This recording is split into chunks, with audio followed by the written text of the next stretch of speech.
क्या कभी आपने सोचा है कि इन सब बातों के पीछे आखिर जिम्मेदार कौन है? क्या प्रशासन जिम्मेदार है, डॉक्टर जिम्मेदार हैं, अस्पताल प्रशासन जिम्मेदार हैं, या फिर जनप्रतिनिधि जिम्मेदार हैं? एक नाम लेना मैं भूल गया। क्या आप और हम खुद जिम्मेदार हैं? आज इसी बात को लेकर बात करेंगे, लेकिन सबसे पहले शुरुआत इस बात को लेकर करेंगे कि हम अगर किसी अस्पताल में जाते हैं, किसी हॉस्पिटल में जाते हैं, और अगर उस हॉस्पिटल में भर्ती जो महिलाएं हैं वो रात को 12 बजे तक इसलिए इंतज़ार करें क्योंकि रात को अंधेरा हो जाए तो अस्पताल के बाहर जो झाड़ियां हैं उन झाड़ियों में जाकर के महिलाएं सोच करके आती हैं। क्यों?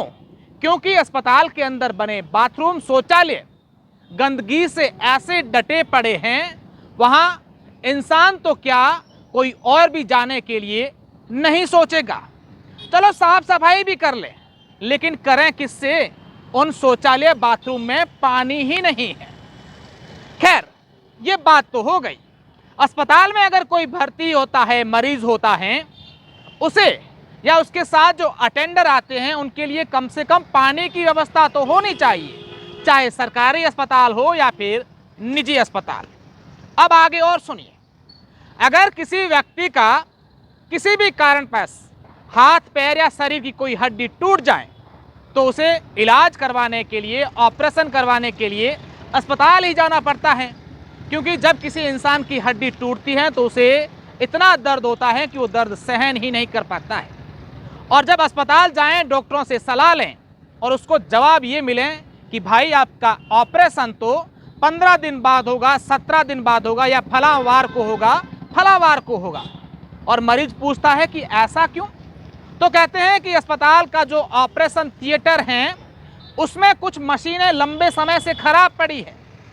जितनी मशीनें हैं उससे धीरे धीरे हम ऑपरेशन कर रहे हैं, और आपका जब नंबर आएगा तब आपको बुला दिया जाएगा, अभी हम आपको अस्पताल से डिस्चार्ज करते हैं। जरा सोचिए, जिस व्यक्ति का शरीर की कोई हड्डी टूटी हुई है वो ऑपरेशन के लिए 15-15, 20-20 दिन तक इंतजार कैसे करेगा? अब एक और बात, किसी महिला को या किसी पुरुष को अस्पताल जाकर के सोनोग्राफी करवाने के लिए डॉक्टर बोलते हैं कि आप जाइए अपनी सोनोग्राफी करवा के आएँ, उसकी रिपोर्ट लेकर आएँ, उसके बाद हम बताएंगे कि आपको आगे क्या ट्रीटमेंट लिखना है, कि आपके पेट में है क्या बीमारी है, दर्द हो रहा होगा या अन्य कोई होगा। गर्भवती महिलाओं की भी सोनोग्राफी करवाते हैं, लेकिन जब सोनोग्राफी सेंटर में जाते हैं और वहाँ से जवाब मिलता है कि अभी आपकी सोनोग्राफी नहीं होगी, 15 से 20 दिन लगेगा, आपको इंतज़ार करना पड़ेगा, सोनोग्राफी हम करेंगे और उसके बाद रिपोर्ट देंगे। कभी सोचा है कि बीमार व्यक्ति या महिला या पुरुष जो भी हैं उनको सोनोग्राफी आज करवानी है, बीमारी आज है, और रिपोर्ट और जांच आपकी 15-20 दिन बाद होगी। इसके अलावा अन्य प्रकार की भी जांचें, कई प्रकार की खून की जांचें होती है, पेशाब की जांचें होती है, या फिर शरीर को लेकर डॉक्टर जो जांचें सैंपल लिखते हैं, और जब वो उस लैब में जाते हैं अपना सैंपल देने के लिए, वहाँ से ये जवाब मिले कि अभी नंबर नहीं आएगा, नंबर आपका कुछ दिन के लिए आपको इंतज़ार करना पड़ता है। तब मरीज के मुंह से एक ही बात निकलती है कि भाई मर मैं आज रहा हूँ, बीमार तो मैं आज हूँ, और आप रिपोर्ट 1 महीने बाद, 20 दिन बाद देंगे, तब तक मेरा क्या होगा? कोई तो ये भी कहते हैं कि क्या मैं मर जाऊंगा उसके बाद रिपोर्ट देंगे? चलो अब आगे बात करते हैं। जिले का सबसे बड़ा अस्पताल, और उसमें बार बार बिजली कट हो जाती है। गर्मी का मौसम है, स्वाभाविक सी बात है, बिजली तो कट होगी ही, लेकिन क्या उन्हें वैकल्पिक व्यवस्था नहीं करनी चाहिए? क्या डीजी सेट या जनरेटर नहीं लगाने चाहिए? चलो लगा भी दिए। एक अस्पताल में करीब 40-50 लाख रुपए का डीजी सेट और जनरेटर वहाँ रखा हो और इंस्टॉल ही नहीं हो। कहते हैं कि अभी कर लेंगे, अभी ठेकेदार नहीं है, वो नहीं है, ये नहीं है। जब पूछा जाता है कि ये जनरेटर आया कब है, जवाब मिलता है कि ये तो 15-20 दिन हुए हैं, लेकिन हकीकत में वो 2 महीने से पहले आया हुआ पड़ा है।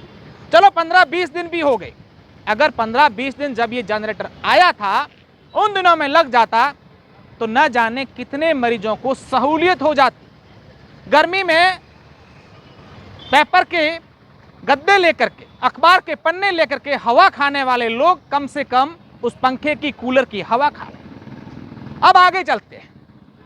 अस्पताल का एक भी बाथरूम टॉयलेट ऐसा नहीं जिसके अंदर पानी की टोंटी लगी हो।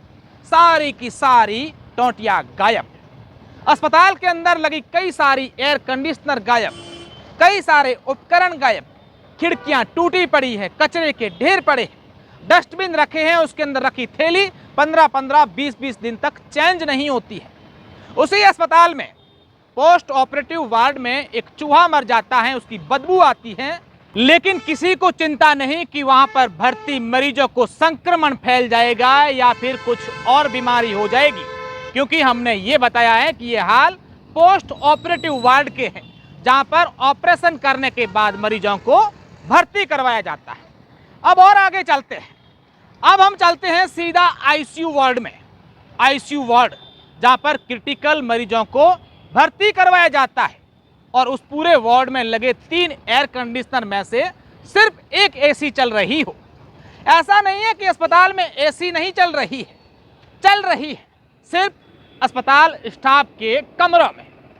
अब गर्मी को देखते हुए पूरे अस्पताल में कूलर लगाए गए हैं, लेकिन उन कूलर के वायर इस तरीके से फर्श पर पड़े हैं कि अगर कोई मरीज या कोई साथ में बच्चा आया हो, उसके पास वायर के पास चला जाए तो तुरंत करंट आ जाए और एक बड़ा हादसा हो जाए।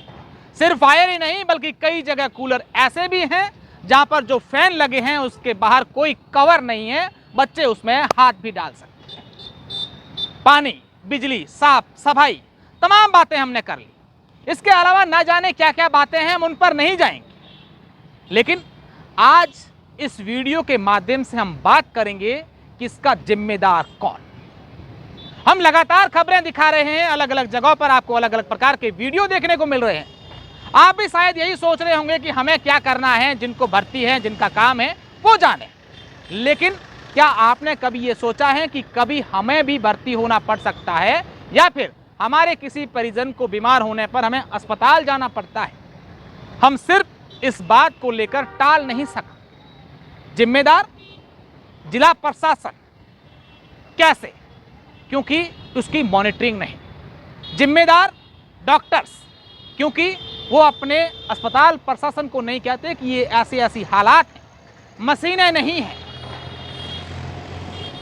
एक्सरे मशीनें नहीं हैं, सोनोग्राफी मशीनें नहीं हैं, ऑपरेशन थिएटर में व्यवस्थाएं नहीं हैं, तमाम प्रकार की ये व्यवस्थाएं नहीं है, इसको दुरुस्त करवाया जाए। जिम्मेदार जनप्रतिनिधि, जो इस बात को ऊपर तक नहीं पहुंचाते जिससे समस्याओं का सॉल्यूशन हो सके। और सबसे बड़े जिम्मेदार हम खुद ऐसे, क्योंकि हम अस्पताल में जाते हैं, मरीज एक होता है, साथ में 12 जने जाते हैं, जहां मर्जी पड़ती है वहां बैठ जाते हैं, जो खाना खाते हैं वहीं बिखेर देते हैं, किसी प्रकार की साफ सफाई पर ध्यान नहीं देते हैं। 1 मिनट के लिए लाइट किया जाती है कि वहां पर हाय तौबा मचा देते हैं। उनको भी कोऑपरेट कीजिए, जो आपके लिए दिन रात इस गर्मी में खड़े हैं, वो भी इंसान है। हम सबको जिम्मेदारी निभाते हुए अस्पताल जो आज खुद बीमार पड़ा है उसको ठीक करने में आगे आए, और अस्पताल की तमाम जो असुविधाएं हैं उसको लेकर हमें जागरूक होकर के इस अस्पताल को सुधारना है।